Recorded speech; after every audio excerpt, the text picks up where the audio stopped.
"You're not scheduled to speak today," Vincent said, eyes skimming past me like I was a smudge on his presentation clicker. "Let's stay on track." Except the room wasn't looking at him. They were looking at me. I was already standing, hand steady, folder in hand, heartbeat low and level like it always was before a major trigger. The boardroom's synthetic oak table stretched between us, but the real distance was somewhere colder, between what he thought this firm was and what it had always actually run on.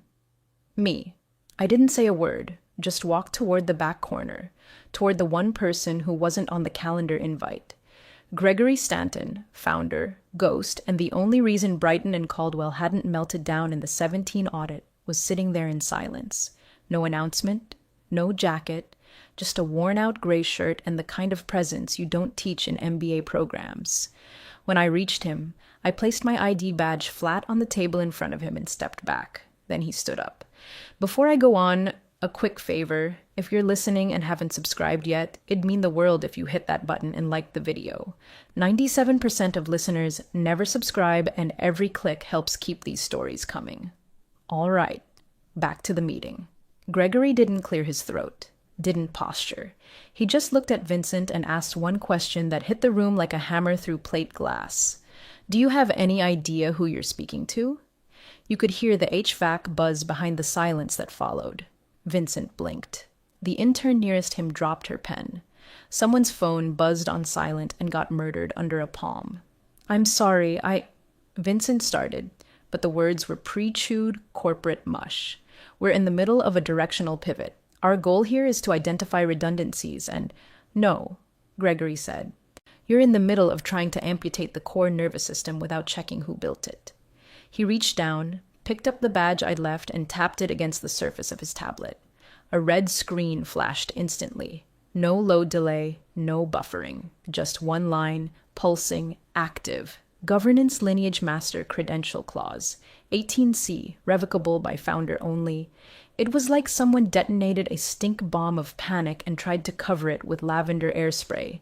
Vincent tried to smile like he was still leading the room. His throat bobbed. "What is this?" "Everything," Gregory said flatly. "That badge is the root authority for every operational ledger, equity flow, and onboarding pathway this company runs on. And you tried to publicly fire it like it was a coffee filter." I didn't gloat. I didn't even sit down. I just let the screen speak. Because Gregory wasn't revealing anything new. He was just dragging it into the light.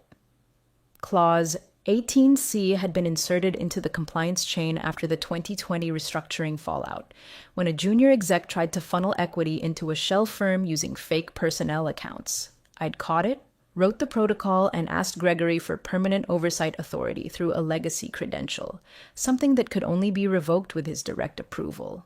He signed it the next day. The truth is, I never wanted power. I wanted protection for the systems, for the team, and for the firm's integrity long after people like Vincent rolled through and rented Teslas pretending disruption was leadership. So I wrote myself into the bones of the machine quietly. No title, just access, just control. Vincent was still standing, but his voice cracked now. "This isn't standard practice. This isn't how decisions are made." "No," Gregory agreed. "It's how they're prevented from being catastrophic." From that point on, no one in the room remembered Vincent's presentation, not the bullet points.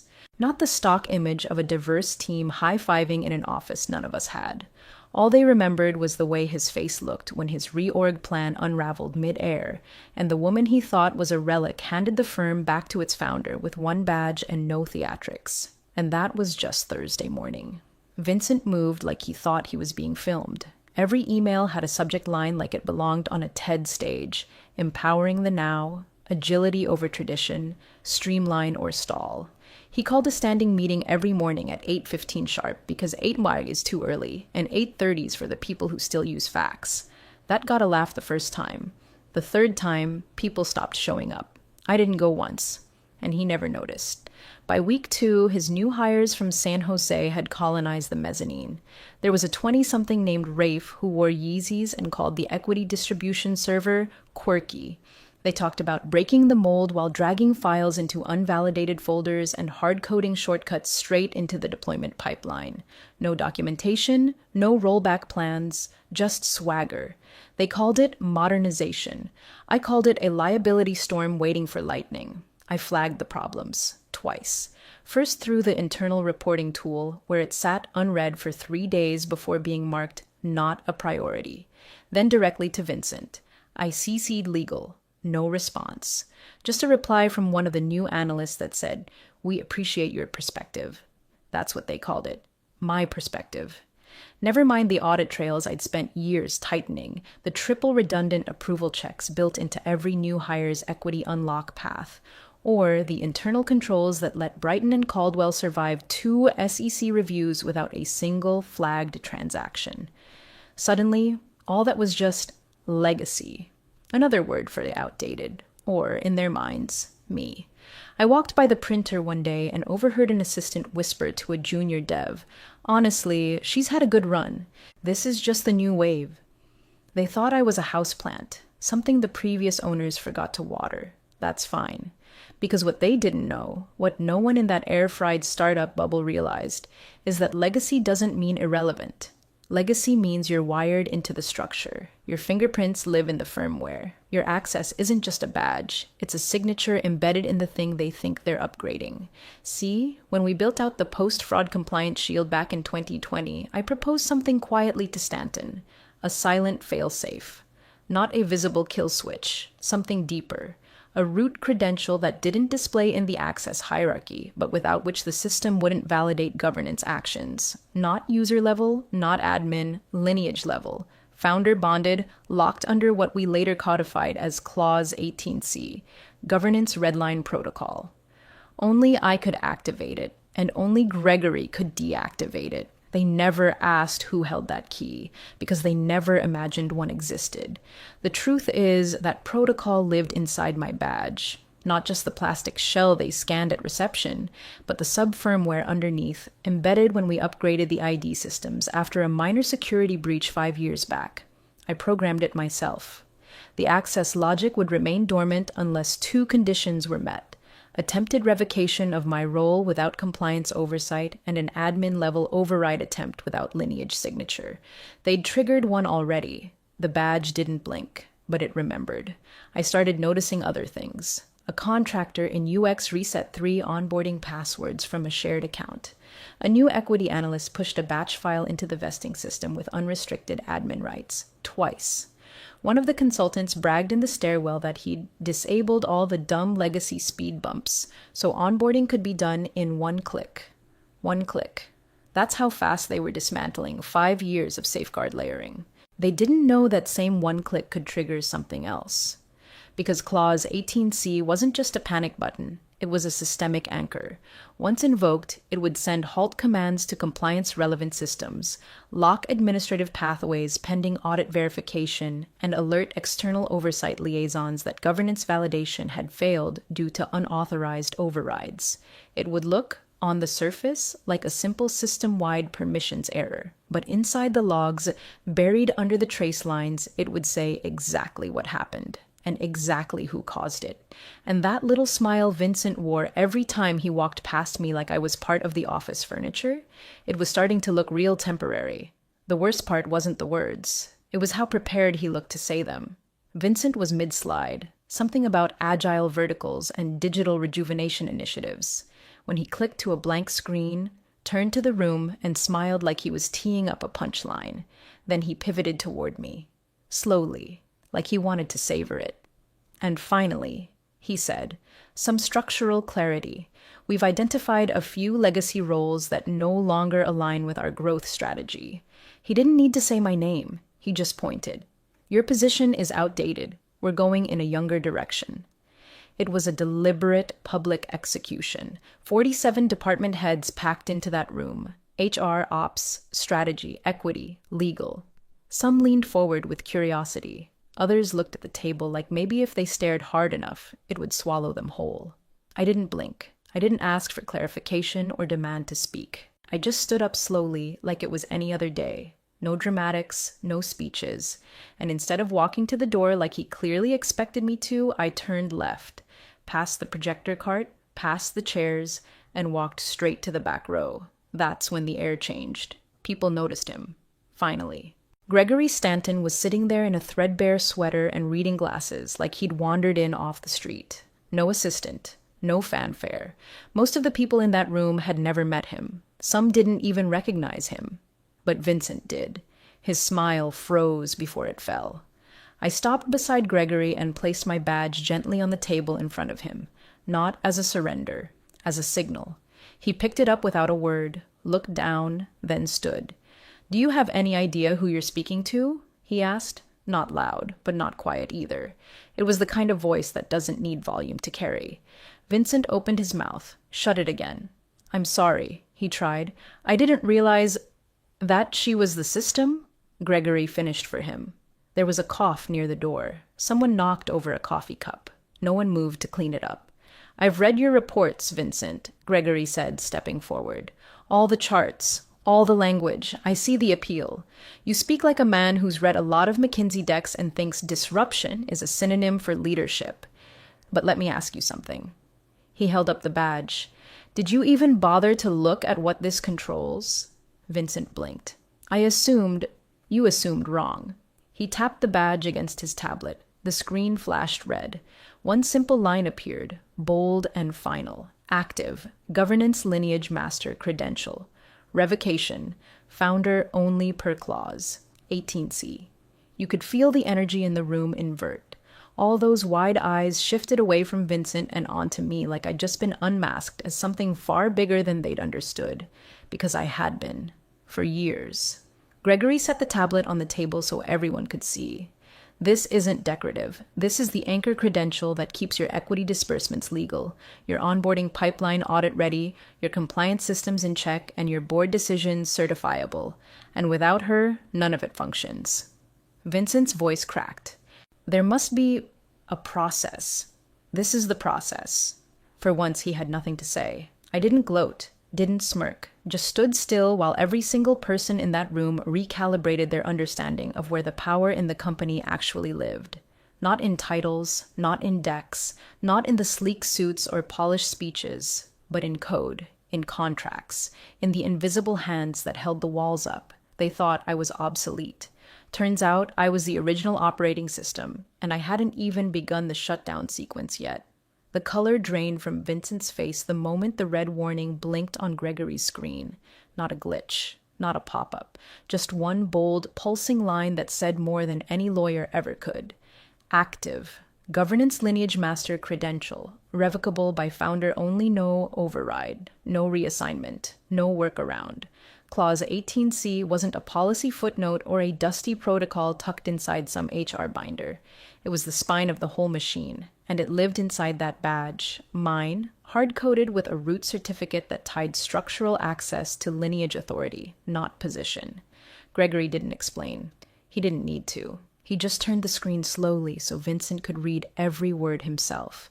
You could almost hear the calculations behind his eyes, trying to map what this meant to his streamlined modernization initiative. The consultants he'd flown in from Palo Alto, the slide decks already sent to the board, the bragging emails, the smug little "just trust the process" smile he wore every time someone older than 40 walked into a room. Gone. All of it. Clause 18C. I said quietly, finally breaking my silence. Built after the 2020 compliance breach, ratified by the board, signed by Stanton himself. Vincent swallowed hard. That can't still be active. It never expired, Gregory said flatly. You've been restructuring a building without checking the load-bearing walls. And this one? This was foundational. I had embedded the credential myself, deep in the ID system's firmware. It was invisible to standard admin queries. It didn't respond to revocation commands unless the proper chain of lineage authorization was met, and that chain had one name on it, Gregory Stanton. Every time someone with less than root authority tried to tamper with my access, the badge didn't stop working. It logged the attempt, quietly, silently, with time-stamped fingerprints and location data. Vincent had triggered it 3 times in a week. The system was already whispering warnings to compliance. They just hadn't surfaced yet. "This isn't normal," Vincent muttered. "This isn't how modern firms operate." Gregory tilted his head. "That's funny, because it's exactly how this one has survived." I didn't need to raise my voice. I let the silence do it for me. Because while Vincent had been busy deleting job titles and replacing them with euphemisms like streamlining headcount, I'd been maintaining the only credential that made Brighton and Caldwell's governance legally viable under federal audit law. Board votes, equity unlocks, new hire onboarding. All of it flowed through access trails that required my credential as a validation source. That wasn't vanity. That was compliance architecture. And it wasn't built for ego. It was built for stability. Without that root certificate, they'd need to tear the whole thing down and start from scratch. And they couldn't. Not legally. Not quickly. And not without tripping every external reporting wire we'd spent years weaving through the infrastructure.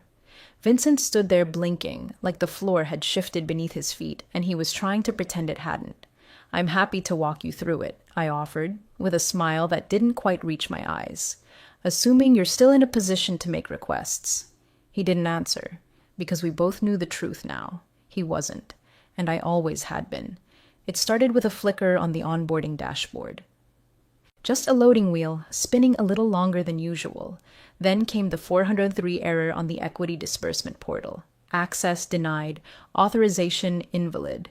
HR tried to push through payroll updates and got kicked back with a warning they'd never seen before. Governance lineage validation pending. Contact primary credential holder. That would be me. Within 10 minutes, the entire compliance-sensitive infrastructure had frozen in place. Not crashed, just locked. Every action that required even a whisper of chain of custody oversight slammed into a wall of red tape laced with my signature.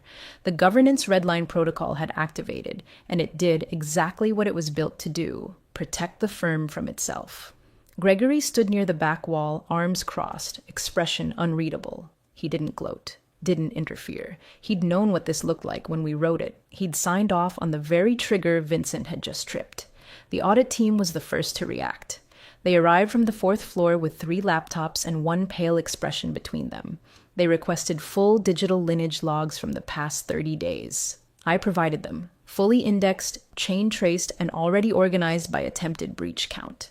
At the top of the list, Vincent's hand-picked optimization engineer, a man with no last name on his Slack profile and a LinkedIn full of buzzwords.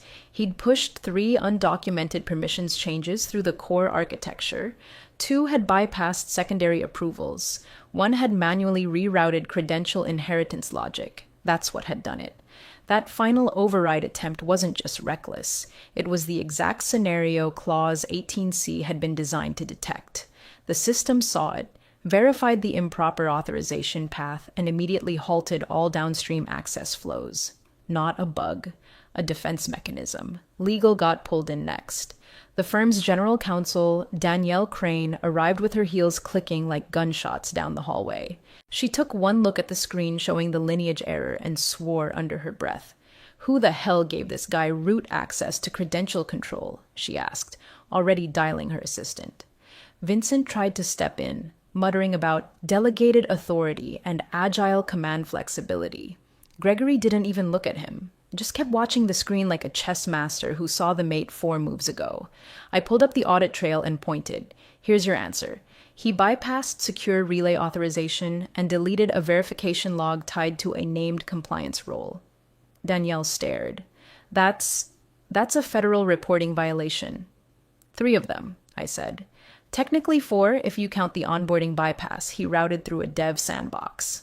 You could feel the oxygen leave the room. Someone in HR gasped when the lockout spread to their equity reporting tool. A payroll specialist tapped his keyboard uselessly, watching as access evaporated in real time. Systems weren't down. They were locked, waiting for a credential that only I held and that no one else could spoof. Vincent finally cracked. Why was this even allowed to exist? Why would anyone design a system that can just shut everything down? Gregory finally moved, stepping forward with deliberate calm.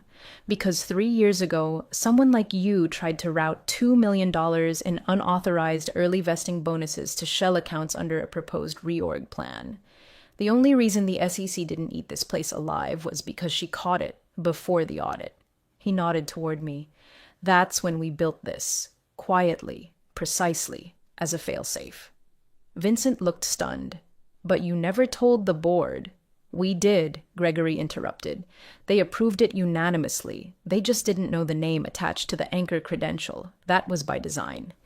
He looked around the room, gaze landing on each of the department heads who now sat frozen, half logged out, unable to do their jobs. You want to modernize a firm? Gregory said quietly. Start by understanding what already protects it. I didn't say a word, just opened a new terminal on my tablet and ran a passive lineage confirmation scan. ID A0C, active all governance dependent systems. On hold, authorization required. Lineage key only, I closed the screen. They'd poked at the foundation. Now they could watch what happened when the structure responded. The boardroom was booked. The pitch decks were loaded. The chairs were rearranged just so, and the water glasses already sweating under the too cold AC. It was supposed to be a routine quarterly alignment, 2:30 p.m., video call with the lead investor syndicate. Vincent had been rehearsing for a week, pacing the mezzanine with his Bluetooth in, rattling off phrases like forward velocity and strategic lean. But at 2:29, nothing loaded. No access. At 2:31, the board portal returned a fatal error. Quorum authentication failed. Lineage credential inactive. Governance halt in effect. He thought it was a tech glitch. Rebooted. Switched browsers. Tried again. Then he did something I'd been waiting for. He used his override access. He opened a hidden admin pathway, one that should have been sealed off unless he had lineage clearance, which he didn't, and manually attempted to bypass the quorum check with a shadow credential injected through a cloned interface. The moment he hit enter, the trap completed its circuit. A secondary trigger in the clause 18C framework lit up.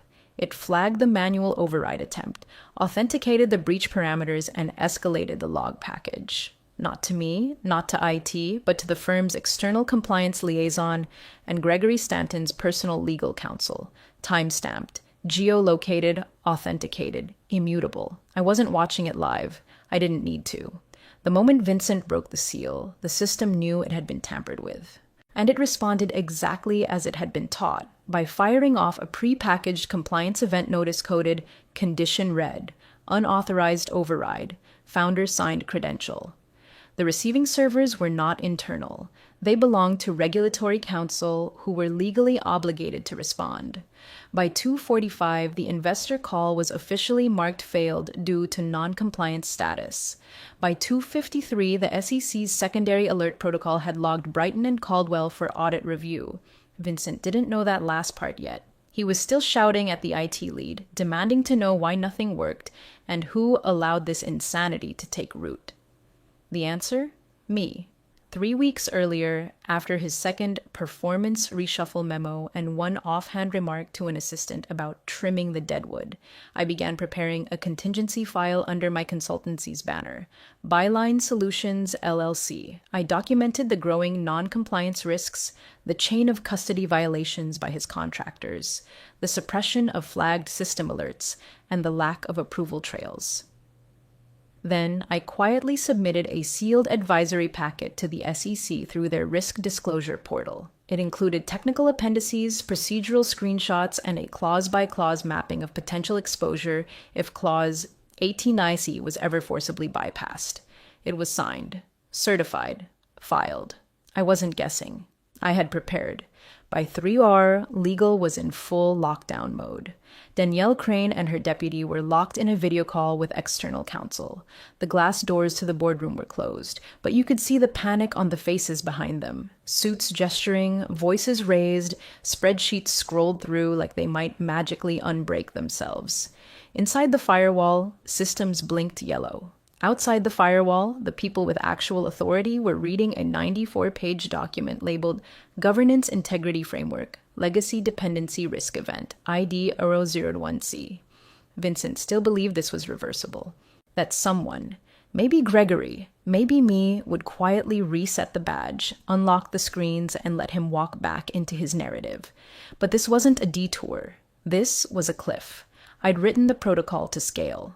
Once the quorum trigger was breached, the only resolution path required external attestation from the original credential holder, me, and I wasn't answering any calls. Because when they tried to remove me, I didn't argue. I documented. I filed. I waited. And now the silence wasn't compliance. It was strategy doing its final lap around a man who never bothered to learn the architecture he thought he was conquering. The memo landed in everyone's inbox at 7:04 a.m., just as the first assistants were swiping key cards and the espresso machine in the break room sputtered to life. Subject line: Governance clarification. Immediate action required. There were no pleasantries, no "dear team," no salutation, no sign-off flourish. Just 3 surgical lines from Gregory Stanton, the man whose name was still etched on the original incorporation certificate framed in the lobby, even if the firm had tried to forget it. Clause 18C remains intact. Attempted override logged. Recommend voluntary resignation to preserve investor trust. That was it. And it hit harder than any speech could have. No scolding, no detailed breakdown. Just the kind of precision statement that doesn't beg for agreement. It dares you to pretend it's not final. There was no all-hands meeting that morning. No rallying call from Vincent. His office door stayed closed until nearly noon. At 12:17 p.m., his assistant walked quietly into Legal with a sealed envelope. By 1:04, HR was discreetly packing up his things, and by 1:37, a second internal memo confirmed it. Effective immediately, Vincent Ward has submitted his voluntary resignation. We thank him for his contributions to Brighton and Caldwell and wish him success in his future endeavors. No one replied. No one believed a word of it. Outside, I watched the storm clear with the same calm I'd worn the day it started. I didn't raise my voice. I didn't spike the ball. I just updated one final invoice from my consultancy. Resolution fee, governance breach protocol activation, billing entity, Byline Solutions, LLC amount due. $5,200,000 remit by end of quarter. They paid it in full. No negotiation. No pushback. Because the truth was, they were grateful that the system hadn't failed completely, that external regulators had only logged a near miss instead of launching a full-scale audit, that the founder had stepped in and not the press. And somewhere in the background, they finally understood that what had looked like legacy personnel was actually the keystone in the entire operational cathedral. Gregory didn't call me that day. He didn't need to. We had already spoken. In the design documents, in the credential firmware, in the unspoken understanding that some structures aren't just built to last. They're built to outlive short-term thinkers. Vincent left the same way he entered. Fast, polished, and overconfident. Only this time, there was no applause, no onboarding deck, no smug emails quoting thought leaders. Just a closed door, a silent server log, and a resignation filed under quiet duress. I didn't ask for an apology. And he never offered one. But the next time someone calls me a relic, I'll remember what relics really are. Anchors. And some anchors don't just hold the ship steady, they make sure it doesn't sink when fools try to take the wheel. The shareholder meeting was brisk, sanitized, executed with the same corporate precision Vincent used to preach about. Only this time, no one was holding a branded foam coffee cup or passing out buzzword-laced handouts. They skipped the warm-up slides. No fluff about the road ahead or rebuilding culture. Just numbers, facts, and a new slate of credential assignments. Every executive and department lead received a new ID badge. White backgrounds, blue trim, unique scannable metadata logged directly to the updated compliance ledger. Except one. Mine wasn't reissued. Not because I'd been removed, but because I was no longer on the tree. I was the root beneath it. Instead, in a small block of technical language buried in the audit compliance appendix, my consultancy appeared for the first time in formal company documentation.